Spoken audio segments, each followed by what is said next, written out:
Hi guys, எல்லாருக்கும் வணக்கம் guys. இந்த வீடியோவில் நம்ம என்ன பார்க்க போகிறோன்னா, ஆஸ்திரேலிய அணியை கண்டிப்பாக 4வது டெஸ்ட் போட்டியில் விட மாட்டோம். இந்த 3வது டெஸ்ட் போட்டி ட்ராவதுக்கு முக்கிய காரணம் இதுதான். அது மட்டும் இல்லாமல் 4வது டெஸ்ட் போட்டியில் நீங்கள் ஒரு புதிய இந்திய அணியை பார்ப்பீங்க. கண்டிப்பாக இந்த தொடரை நாங்கள் தான் வெல்வோம் அப்படின்னு சொல்லிட்டு 3வது டெஸ்ட் போட்டி ட்ரா முடிஞ்சதுக்கப்புறம் பத்திரிகையாளர் சந்திப்பில் பார்த்தீங்கன்னா, ஆஸ்திரேலிய அணிக்கு ஓப்பனாக சவால் விட்டிருக்காரு இந்திய அணியின் தலைமை பயிற்சியாளர் கௌதம் கம்பீர். அவர் என்ன பேசினார், ஏது பேசினார் சொல்லிட்டு வீடியோ டீட்டெயில்டாக பார்க்கலாம். அதுக்கு முன்னே நீங்கள் நம்ம சேனலுக்கு புதுசாக வந்திருந்தீங்கன்னா ஒரு சப்ஸ்கிரைப் மட்டும் பண்ணிவிட்டு வாங்க, வீடியோக்குள்ளே போகலாம். ஆமாங்க, கௌதம் கம்பீர் அவர் பத்திரிகை சந்திப்பில் என்ன சொன்னாருன்னு கேட்டிங்கன்னா, முதல்ல நான் அஸ்வினுக்கு என்னோடய வாழ்த்துக்கள் தெரிவிச்சுக்கிறேன். அவர் ஒரு லெஜண்ட், கண்டிப்பாக அவர் பண்ணாத சாதனையே கிடையாது. அவருக்கு என்னோடய வாழ்த்துக்கள் நான் தெரிவிச்சுக்கிறேன். அது மட்டும் இல்லாமல் இந்த மழையால் தான் 3வது டெஸ்ட் போட்டி ட்ரா ஆச்சு. இல்லைன்னா கண்டிப்பாக எதனா ஒரு அன்றைக்கி ரிசல்ட் கிடச்சிருக்கோம். அது இயற்கை, ஒன்றும் பண்ண முடியாது. ஆனால் நாங்கள் டெஸ்ட் சாம்பியன்ஷிப் ஃபைனலுக்கு போனோன்னா கண்டிப்பாக 4-5 அந்த 2 டெஸ்ட் போட்டியை வெற்றி பெற்றால் மட்டும்தான் முடியும். கண்டிப்பாக நீங்கள் 4வது டெஸ்ட் போட்டியில் ஒரு புதிய இந்திய அணி வீரர்களை பார்ப்பீங்க.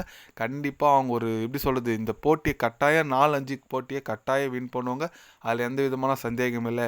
ஏன்னா நாங்கள் தொடரை வென்றாக வேண்டிய சுச்சுவேஷனில் இருக்கோம். கண்டிப்பாக இந்திய அணி இந்த ஆஸ்திரேலியா டெஸ்ட் சீரீஸை வின் பண்ணும் அப்படின்னு சொல்லிட்டு நம்ம கௌதம் கம்பீர் ஆஸ்திரேலிய அணிக்கு சவால் விட்டுருக்காருன்னு சொல்லலாம். நம்மளுக்கு கொஞ்சம் ஆறுதலாக பேசியிருக்காருன்னே சொல்லலாம். ஆமாங்க, நான் அவர் பேசுறது கூட ஓரளவுக்கு ஓகே. ஆனால் ஆஸ்திரேலியா செகண்ட் இன்னிங்ஸில் இந்திய அணி கலங்க விட்டாங்க பாருங்கள், அதுலேருந்து எனக்கு ஏதோ கொஞ்சம் நம்பிக்கை இருக்குங்க. ஏன்னா 87க்கெலாம் 7 விக்கெட் எடுத்தார், நம்ம 7 விக்கெட் எடுத்தாங்க. நம்ம பும்ரா சூப்பராக போட்டார், ஆகாஷ்தீப் போட்டார், சிராஜ். இந்தமாரி ஒரு போலிங் யூனிட் டீமாக போட்டால் தாங்க ஒரு எதனா இந்தமாரி நடக்கும். வெறும் பும்ரா மட்டுமே பால் போட்டுருந்தால் ஒன்றும் பண்ண முடியாது.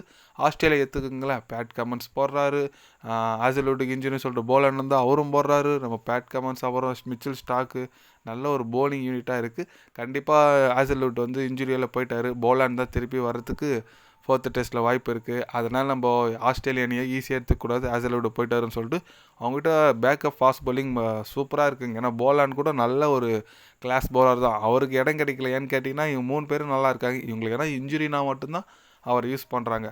அதனால் கண்டிப்பாக இந்திய அணி அடுத்த 2 டெஸ்ட் போட்டி ரொம்ப ரொம்ப முக்கியம். இப்போதைக்கு புள்ளி பெட்டியில் இந்திய அணி 3வது இடத்துல இருக்காங்க. ஆஸ்திரேலிய அணி செகண்ட் இடம், முதல் இடம் பார்த்தோன்னா சவுத் ஆஃப்ரிக்காங்க.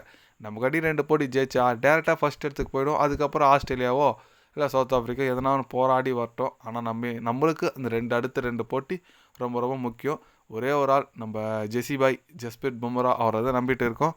பார்க்கலாம், அவரும் நல்லா தான் பண்ணுறாரு. கூட டீம் ஒர்க் பண்ணால் மட்டும்தான் ஜெயிக்க முடியும். நீங்கள் சொல்லுங்கள், நம்ம அஸ்வின் அண்ணா வேறு ரிட்டையர்மெண்ட் அனைத்து விதமான ஃபார்மேட்லேருந்தும் ரிட்டையர்மெண்ட் ஆகிட்டுருக்காரு. அது குறித்து நீங்கள் என்ன நினைக்கிறீங்கன்னு சொல்லிட்டு கமெண்டில் சொல்லுங்கள். இந்திய அணி இந்த சீரீஸை வின் பண்ணுமா பண்ணாதா, நீங்கள் என்ன நினைக்கிறீங்கன்னு சொல்லிட்டு கமெண்டில் சொல்லுங்கள். இது போன்ற ஸ்போர்ட்ஸ் நியூஸை தெரிஞ்சுக்கன்னா சேனலை சப்ஸ்கிரைப் லைக் ஒன்று பண்ணிக்கோங்க. கண்டிப்பாக கிரிக்கெட் பற்றி day by day channel update வரும். மறக்காமல் சப்ஸ்கிரைப் மட்டும் கொஞ்சம் பண்ணி வச்சுக்கோங்க. நன்றி, வணக்கம்.